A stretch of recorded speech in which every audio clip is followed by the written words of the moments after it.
How do you build a nation?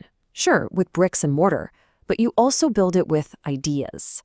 Today we're diving into Pakistan's really ambitious plan to reshape its entire future by changing the one thing that affects everyone, how it educates its children. We're talking about a single, unified national curriculum. So let's get into what this actually means. You see, to really get why this is such a huge deal, you have to start with the problem they're trying to fix. The curriculum's own preface uses this incredibly strong phrase, educational apartheid.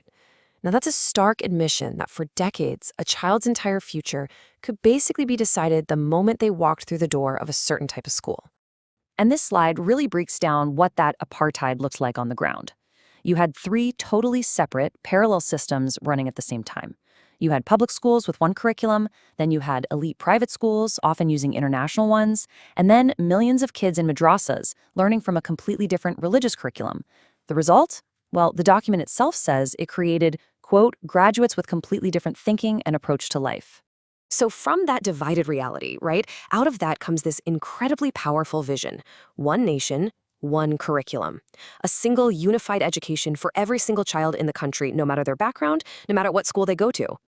And here it is. This is the cover of the actual document that started it all, launched back in 2020 with a focus on early childhood education. This isn't just some dry policy paper, it's meant to be a statement, a real blueprint for a whole new generation. So here's the crucial takeaway. The Single National Curriculum, or SNC, is being presented as something way bigger than just school reform. It's being framed as a tool for nation building. The whole idea is to create a shared identity and a common purpose, starting from the very first day a child steps into a classroom. Okay, so what's actually in this new blueprint? What are the values and what's the vision that it lays out for the children of Pakistan? And this is where you really start to see the sheer ambition of it all. Just look at what's shaping this curriculum. On one hand, you've got the foundational pillars of the nation, teachings from the Quran and Sunnah, the vision of the founders. But then, right alongside them, you have this very forward-looking global perspective, UN's Sustainable Development Goals, 21st century skills like critical thinking, and even the idea of global citizenship. It's a really complex and powerful mix. And you know, this wasn't something created in a vacuum. The document makes a real point of saying this was a year-long process.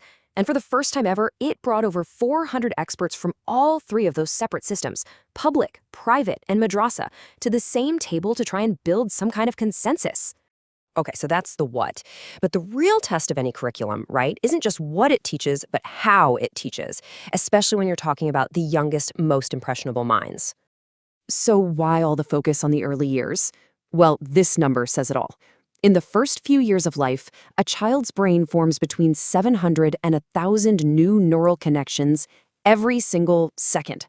I mean, that is a pace of development that never, ever happens again in life. So you can see why the curriculum treats this period as a critical national priority. And the core philosophy that's guiding all of this is something called holistic development.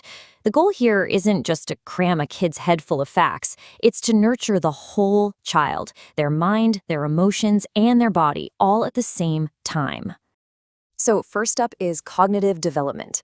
This is a massive, deliberate shift away from rote learning, just memorizing things. The focus is on teaching kids how to think, how to reason, how to explore, and how to solve problems, not just spit back answers for a test.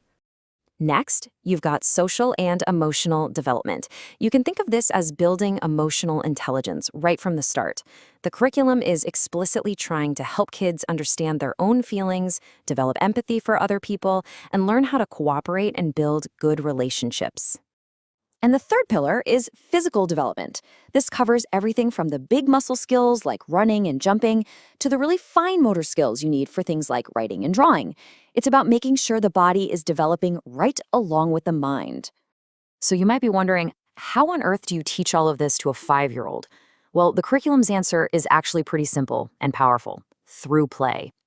It even quotes educational research to frame play not just as a break from learning, but as the main way children learn, where they can explore, connect ideas, and really make sense of the world for themselves. These big philosophical goals then get organized into these 7 key learning areas.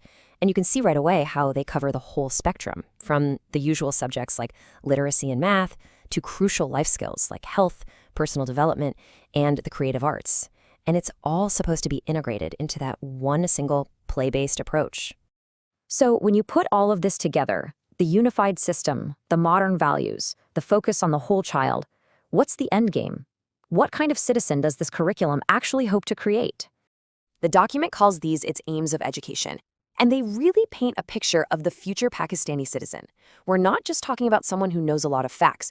We're talking about an individual who is creative, empathetic, and tolerant, someone who can thrive in the global economy, but also actively build a more harmonious society right there at home. And that brings us to the final and most important question. The ambition here is just enormous, to try and heal deep divisions in society and build a shared future, all starting with a single curriculum for a 4-year-old. The blueprint is on paper, but its true impact, that's a story that will be written in the classrooms and in the generation it hopes to shape.